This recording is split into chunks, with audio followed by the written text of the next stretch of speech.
గం గణపతి నమః. ఓం శ్రీ మాత్రే నమః. ఓం శ్రీ గురుభ్యో నమః. వైశాఖ పురాణము 6వ అధ్యాయము జలదాన మహత్యాన్ని తెలిపే అద్భుత కథ. వీడియో చాలా ఇంట్రెస్టింగ్గా ఉంటుంది. చివరిదాకా చూసి లైక్ చేసి షేర్ చేసి ఛానల్ని సబ్స్క్రైబ్ చేసుకోకపోతే సబ్స్క్రైబ్ చేసుకోండి. మారుతి తెలుగు మోటివేషనల్ ఛానల్ అనేది నా మెయిన్ ఛానల్ లింక్ డిస్క్రిప్షన్లో ఉంటుంది. దాన్ని కూడా సబ్స్క్రైబ్ చేసుకుని సపోర్ట్ చేయండి. Welcome back to Anu devotional voice. నేను మీ అను. నారదుని మాటలు వినిన అంబరీష మహారాజు నారదునికి నమస్కరించి, మహర్షి, వైశాఖ మాస విశిష్టతను వివరించిన మీకు కృతజ్ఞుడును. వైశాఖ మాస విశిష్టతను మరింతగా వినగోరుచున్నాను అని ప్రార్థించాను. అప్పుడు నారద మహర్షి ఇలా అన్నాడు, మహారాజా వినుము. మాసవ్రతములన్నింటిలో ఉత్తమమగు వైశాఖ మాసమున మార్గాయాసమున దప్పిక పడిన వారికి నీటినియని వారు పశుపక్షాది జన్మలను పొందుతారు. ఈ విషయము ఒక బ్రాహ్మణునకు పూర్వము జరిగిన సంవాదమును వినుము. ఈ కథ మిక్కిలి ఆశ్చర్యమును కలిగించును. ఈ కథ వైశాఖ మాస దాన మహిమకు తార్కాణమైన ఉదాహరణ. పూర్వము ఇక్ష్వాకు రాజవంశమునకు చెందిన హేమాంగుడను రాజు కరడు. అతడు గోదానముల ననేకములు గావించను. భూమి యందు రేణువులను లెక్కించుట, అలాగే నీటి బొట్టులను గణించుట, ఆకాశమునందలి నక్షత్రములను ఎన్ని ఉన్నాయో లెక్కించుట ఎంత కష్టమో, ఆ రాజు చేసిన గోదానములను లెక్కించుట అంత కష్టము. అనేక యజ్ఞములను చేశాను. గోదానము, భూదానము, తిలదానము మున్నగు దానములను కూడా లెక్కింపరాని అంత సంఖ్యలో చేసి చాలా మంది బ్రాహ్మణులను సంతోషపరచను. అతడు చేయని దానమే లేదని ప్రసిద్ధి నొందెను. అందరకు సులభముగా దొరుకునది జలము. అట్టి జలమును దానమిచ్చుట ఏమని తలచి జలదానము మాత్రము చేయలేదు. బ్రహ్మపుత్రుడకు వశిష్ఠుడు ఆ మహారాజునకు గురువు మరియు పురోహితుడు. అతడు కూడా చాలాసార్లు జలదానము చేయమని రాజుకు చెప్పాను. నీరు వెలలేనిది. అట్టి దానిని దానమిచ్చినచో విలువైన ఫలితమేమి వస్తుంది? ఎవరికి సులభం కాని దానిని దానమిచ్చిన పుణ్యం కలుగును. అట్టి వస్తువులను దానమిచ్చను. అట్లే ఎవరును గౌరవింపని వారిని ఆదరించుటయే యుక్తమని తలచి అంగవైకల్యము గల బ్రాహ్మణులను, దరిద్రులను, ఆచారహీనులను ఆదరించి గౌరవించను. ఆచారవంతులను, పండితులను, సద్బ్రాహ్మణులను ఆదరింపలేదు, గౌరవింపలేదు. అందరూ ప్రసిద్ధులను, ఉత్తములను మాత్రమే గౌరవించినచో అనాథులు, విద్యాహీనులు అయిన బ్రాహ్మణులకు, దరిద్రులకు ఆదరణ చేయు వారెవ్వరు? నేను అట్టివారినే గౌరవింతునని, అట్టివారిని మాత్రమే గౌరవించను, ఆదరించను. ఈ విధముగా అపాత్రులకు మాత్రమే దానమిచ్చను.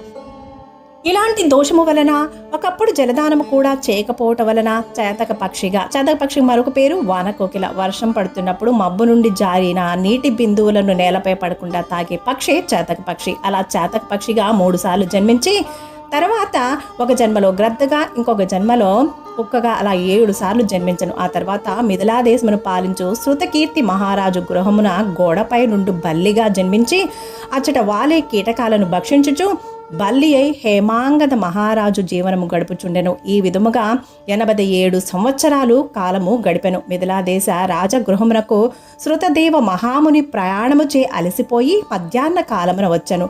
మహారాజు అగు శృతకీర్తి ఆ మునిని చూసి సంభ్రమం ఆశ్చర్యముతో ఆ మునికి ఎదురెళ్ళి సగౌరవంగా ఇంటిలోనికి తీసుకుని వచ్చెను. వానిని మధుపర్కము మున్నగు వానితో పూజించి వాని పాదమును కడిగి ఆ నీటిని తన తలపై చల్లుకొనెను. అట్లు చల్లుకొనుటలో తలపై చల్లుకున్న నీటి తుంపరలు కొన్ని ఎగిరి గోడ మీదున్న బల్లెపై పడి దైవికముగా పడినవి. ఆ పవిత్ర జలస్పర్శ కలుగగానే ఆ బల్లికి పూర్వజన్మ స్మృతి కలిగి తన దోషము తెలుసుకుని పశ్చాత్తాపము కలిగి నన్ను రక్షింపుము, నన్ను రక్షింపుము అని మానవుని వలె ఆ మునిని ప్రార్థించను. అప్పుడు ఆ ముని బల్లి మాటలు విని, ఓ బల్లి, నీవెందుకిలా దుఃఖించుచున్నావు? నీవు ఏ పని చేసి ఇట్టి దశకి వచ్చితివి? ఇట్లేలా అర్చుచున్నావు? నీవు దేవజాతి వాడివా, రాజువా, లేక బ్రాహ్మణుడివా? నీవెవరు? నీకు ఈ దశ ఎలా పట్టినదో చెప్పుము, నేను నీకు సహాయపడుదును అని ప్రశ్నించను. శృతదేవుని మాటలు విన్న బల్లి రూపమున ఉన్న హేమాంగద మహారాజు, మహాత్మా, నేను ఇక్ష్వాకు కులమున జన్మించిన హేమాంగుదుడను, ప్రభువును, వేదశాస్త్ర విశారదుడను. భూమి ఎందలి రేణువులెన్ని ఉండునో, నీటి యందు బిందువులు ఎన్ని ఉండునో, ఆకాశం ఎన్ని నక్షత్రములుండునో అన్ని గోవులను అసంఖ్యాకముగా దానమిచ్చితిని. అన్ని యజ్ఞములను చేసేదిని, చెరువులు మున్నగు వాటిని త్రవ్వించితిని, సర్వ విధములకు దానములు చేసేదిని, ధర్మముగా రాజ్యమును కూడా పాలించితిని. నేనిన్ని సత్కర్మలు ఆచరించినను ముమ్మారు చాతక పక్షిగాను, గ్రద్దగాను, 7 మార్లు కుక్కగాను, ప్రస్తుతము బల్లిగాను జన్మించితిని. ఈ మహారాజు మీ పాదములను కడిగిన పవిత్ర జలమును తలపై చల్లుకొనుచుండగా కొన్ని తుంపరలు నాపై పడి నాకు పూర్వజన్మ స్మరణ కలిగినది. నా పాపభారము తగ్గినట్లుగా అనిపించుచున్నది. కానీ నేనింకను 27 మార్లు బల్లిగా జన్మించవలసి ఉన్నట్లుగా నాకు తోచుచున్నది. నాకీ విధమైన బల్లిగా జన్మ పరంపర ఎట్లు తొలుగునాయని భయము కలుగుచున్నది. నేను చేసిన పాపమేమిటో నాకు తెలియకున్నది. ఈ జన్మలేల కలుగుచున్నవో నేను ఎరగజారను. దయ ఉంచి నాకీ జన్మలు కలుగుటకు కారణము అయిన పాపమును, ఆ పాపము పోవు విధానము చెప్పగోరుచున్నాను అని ప్రార్థించెను. అప్పుడు శృతదేవ మహాముని హేమాంగుని మాటలను తన దివ్య దృష్టితో పరిశీలించి ఇట్లా అన్నాడు. రాజా, నీవు మహావిష్ణువునకు ప్రియమైన వైశాఖ మాసమున జలదానము ఎవ్వరికీ దానమియ్యలేదు. జలము సర్వజన సులభము, దానిని దానమిచ్చుట ఏమని తలచితివి. ప్రయాణమున అలసిన వారికి జలదానమైనను చేయలేదు. వైశాఖ మాస వ్రతమును కూడా పాటించలేదు. హోమము చేయదలిచిన వారు అగ్ని ఎందే హోమము చేయవలెను. అట్లు కాకుండా బూడిద మునగ వాని యందు హోమము చేసిన ఫలం ఎట్లా కలుగుతుంది? అట్లే నీవు యోగ్యులకు వారికి దానమియ్యక అయోగ్యులకు వారికి దానములను ఇచ్చితివి. అపాత్రులకు ఎన్ని దానములు ఇచ్చినను ప్రయోజనం లేదు కదా. వైశాఖ మాస వ్రతము చేయలేదు, జలదానము చేయలేదు. ఎంత ఏపుగా పెరిగినను సుగంధాది గుణములున్నను ముండ్ల వృక్షమును ఎవరైనా ఆదరిస్తారా? అట్టి వృక్షము వలన ఎవరికైనా ప్రయోజనం ఉన్నదా? వృక్షములలో రావి చెట్టు ప్రశస్తమైనది, అందువలన అది పూజార్హమైనది. తులసియు మిక్కిలి పవిత్రమైనదే. ఇట్టి రావి చెట్టును తులసిని వదిలి వాకుడు చెట్టును ఎవరైనా పూజిస్తారా? అట్టి పూజకు ఫలితం ఉండునా?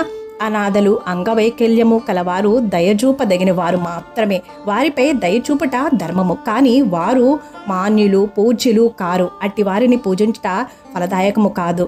వారిపై దయా జాలి చూపించవచ్చు, కానీ గౌరవింపరాదు. తపము, జ్ఞానము, వేదశాస్త్ర పాండిత్యము, సజ్జనత్వము కలవారు శ్రీ మహావిష్ణు స్వరూపులు. అట్టి వారినే పూజించవలేను.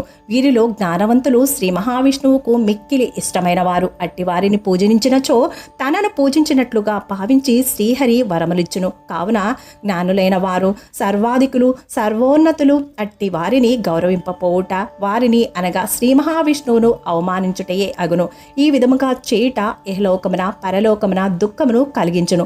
మానవుడు పురుషార్థములను సాధింపవలెనన్నచో జ్ఞానుల సేవ, వారిని గౌరవించుట ముఖ్య కారణము. జ్ఞానులు కానివారు, అందులు, ప్రజ్ఞా నేత్రములు లేనివారు అట్టి అందులను ఎంతమందిని పూజించనో ఫలితముండునా? గ్రుడ్డివానికేమి కనిపించును? అతడేమి చేయగలడు? కావున జ్ఞానహీనులైన వారిని ఎంతమందిని ఎంత పూజించనో వారి సేవ చేసిన నిష్ఫలములు, నిష్ప్రయోజనములు. అంతేకాక కష్టములను, దుఃఖములను కలిగించును. పురుషార్థములకు ధర్మార్థ కామ మోక్షములు ఎలా సిద్ధిస్తాయి? తీర్థములు కేవలం జలములు మాత్రమే కావు. దేవతలు శిలారూపులు కారు. చిరకాలమున తీర్థ స్నానము చేసినచో, శిలారూపమునున్న దైవమును చిరకాలము పూజించినచో వారి అనుగ్రహము కలుగును. కానీ జ్ఞానులకు సజ్జనులను దర్శించినంత మాత్రమే వారు ప్రసన్నలగుదురు, ఇష్టఫల ప్రాప్తిని కలిగిస్తారు. కావున జ్ఞానులకు వారిని సేవించినచో, వారి ఉపదేశములను పాటించినచో విషాదముండదు, ఇష్ట ప్రాప్తిచే సంతోషము కలుగును. అమృతము సేవించినచో జన్మ, మృత్యువు, ముసలితనము మున్నగు వాని వలన బాధ ఉండనట్లే జ్ఞానుల సేవ వలన జన్మ, మృత్యువు మున్నకు వాని వలన బాధ ఉండదు, అమృతత్వ సిద్ధి కలుగును. హేమాంగద మహారాజా, నీవు వైశాఖ మాస వ్రతమును ఆచరించలేదు, జలదానము చేయలేదు, జ్ఞానులకు వారిని సేవించలేదు. కావున నీకిట్టి దుర్గతి కలిగినది. నీకు ఈ వైశాఖ మాస వ్రతమును ఆచరించి నేను సంపాదించిన పుణ్యమును కొంత నీకెత్తును. దీనివలన దుర్దశ శాంతించుటకై భవిష్యత్ వర్తమాన కాలాలలో నీ పాపములను, వాని ఫలితములను పోగొట్టుకుని విజయము పొందగలవు అని పలికి, శృతదేవ మహాముని నీటిని స్పృశించి బల్లి రూపమునున్న హేమాంగద మహారాజునకు తాను చేసిన వైశాఖ మాస వ్రతంలోని కొన్ని దినముల పుణ్యమును దారపోసెను.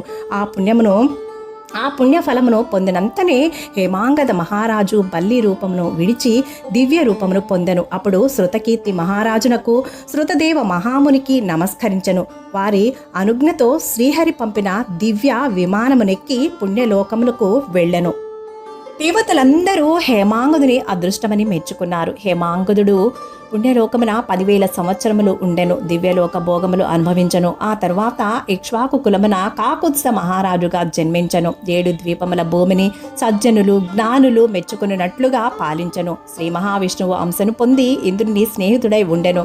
కులగురువగు వశిష్ఠ మహాముని ఉపదేశమును పాటించను. వైశాఖమాస వ్రతమును సంపూర్ణముగా ఆచరించను. అందు చేయవలసిన దాన ధర్మములన్నింటినీ శ్రద్ధాశక్తులతో భక్తిపూర్వకముగా చేసెను. సర్వ పాపములను పోగొట్టుకొనెను. దివ్య జ్ఞానమును పొందెను. శ్రీ మహావిష్ణువు సాయుధ్యమును కూడా పొందెను. కావున వైశాఖమాస వ్రతము సర్వ పాపహరము, అనంత పుణ్యప్రదము. ప్రతి మానవుడును వైశాఖమాస వ్రతమును వ్రతాంగములగు దాన ధర్మములను పాటించి శ్రీహరి అనుగ్రహము పొందవలెను అని నారద మహర్షి అంబరీష మహారాజునకు వైశాఖమాస వ్రత విశిష్టతను వివరముగా వివరించను. ఇదండి వైశాఖ పురాణము 6వ అధ్యాయము సమాప్తము. మరో మంచి అధ్యాయంతో మళ్ళీ కలుద్దాం. సర్వేజన సుఖినో భవంతు. శుభం. Thank you for watching. నేను మీ అను.